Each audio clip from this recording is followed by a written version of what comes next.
Hey guys, welcome to another video. Blessings here today.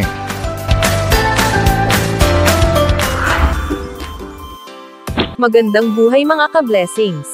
Mula Luzon, Visayas at Mindanao.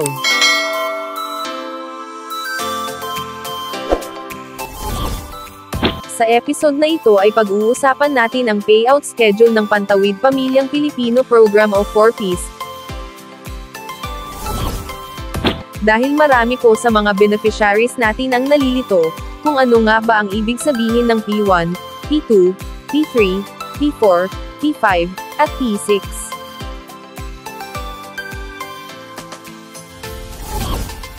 Kung nais mong malaman ang ibig sabihin ng mga ito, halina at ating alamin.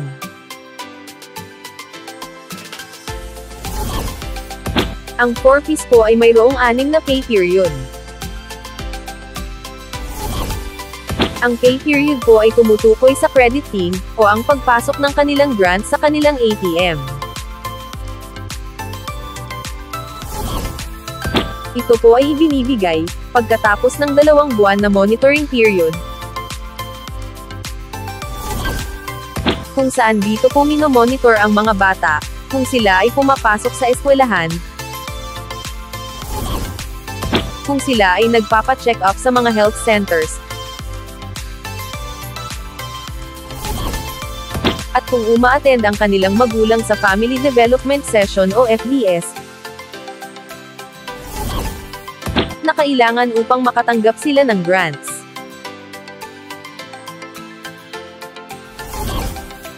Para mas madali pong maintindihan, narito po ang chart, para sa 6 na pay period. Ang period 1 po, o P1, ay tumutukoy sa unang pay period ng taon. Ang monitoring period po ng P1, ay mula sa buwan ng Pebrero, hanggang Marso. Ang payout o top-up, ng P1, ay ibinibigay tuwing buwan ng Mayo.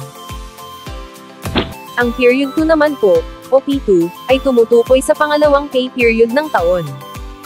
Ang monitoring period po ng P2, ay mula sa buwan ng Abril, hanggang Mayo. Ang payout o top-up, ng P2, ay ibinibigay tuwing buwan ng Hulyo. Ang period 3 po, o P3, ay tumutukoy sa pangatlong pay period ng taon. Ang monitoring period po ng P3, ay mula sa buwan ng Hunyo, hanggang Hulyo.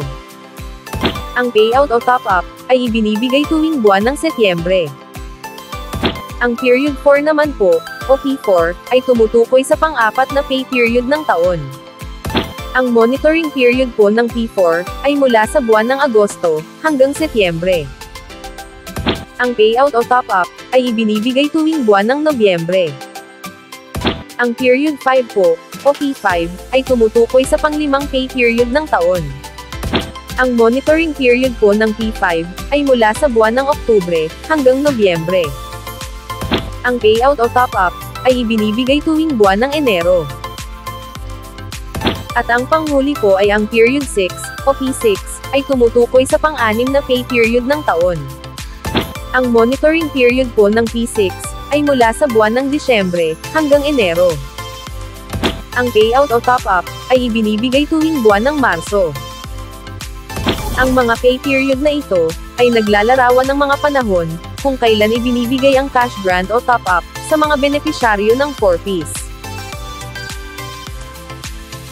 Gayunpaman, maaaring magkaroon ng mga pagbabago sa schedule ng mga ito, depende sa mga lokal na kondisyon, at patakaran ng DSWD, o iba pang kaugnay na ahensya ng gobyerno. Sana ay may natutunan ka po sa episode na ito. Mag-subscribe sa aming channel, kung nais mo pa ng mga episodes tulad nito. Ang Pantawid Pamilyang Pilipino Program o 4Ps, ay programa ng pambansang pamahalaan na ipinatutupad ng Department of Social Welfare and Development o DSWD,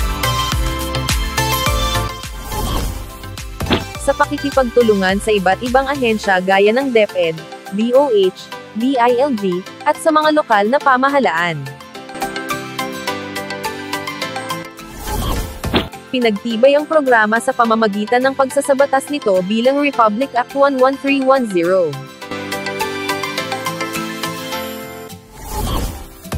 Ayon sa batas, ang 4Ps ang magiging pambansang stratehiya upang mabawasan, at kalaunan ay puksain ang kahirapan sa ating bansa. Ang 4Ps ay namumuhunan sa human capital ng mga mahihirap na sambahayan, sa pamamagitan ng pagpapabuti sa aspeto ng kalusugan, nutrisyon, at edukasyon ng mga kasapi ng programa. Nagbibigay din ang programa ng psychosocial at psychoeducation intervention sa pamamagitan ng family development session, bilang gabay sa unti-unting pag-unlad at pagpapatatag ng kanilang pamumuhay.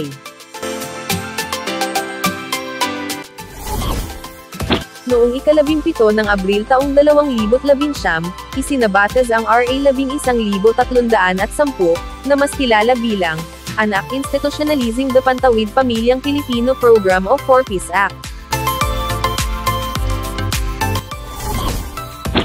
Sa pagsasabatas nito, ang 4Ps na programa sa ilalim ng Department of Social Welfare and Development ay magiging permanenteng pambansang estratehiya ng gobyerno, upang puksain ang kahirapan sa bansa,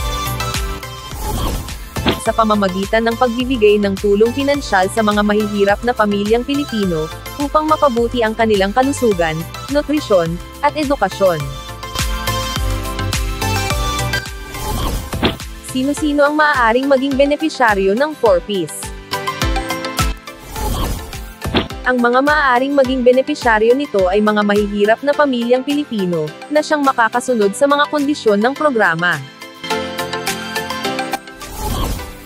Automatikong kasama na sa targeting system na ito ang mga magsasaka, mangingisda, walang tirahan, katutubo, informal settlers, at mga pamilyang nasa malalayong lugar, o geographically isolated and disadvantaged areas.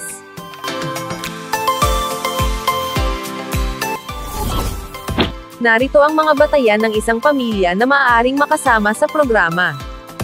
Dapat mayroong 0 hanggang 18 taong gulang na miyembro ng pamilya.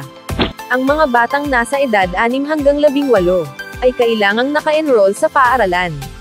Mayroong miyembro na nagbubuntis sa panahon ng rehistrasyon.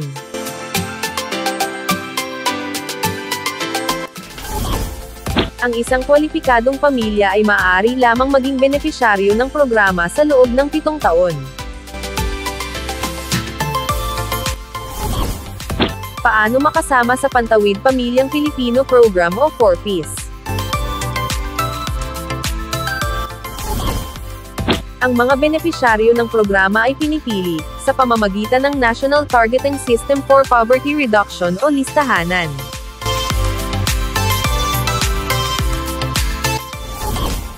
Kung saan sila ay nagbabahay-bahay, upang mag-interview, at makita ang tunay na kalagayan ng isang pamilya. Sa ngayon, ay pinag-aaralan na ng DSWD na magkaroon ng community-based targeting system, na galing sa bawat DSWD regional offices, para madaling matukoy ang mga kwalipikadong benepisyaryo ng Pantawid Pamilyang Pilipino Program o 4Ps.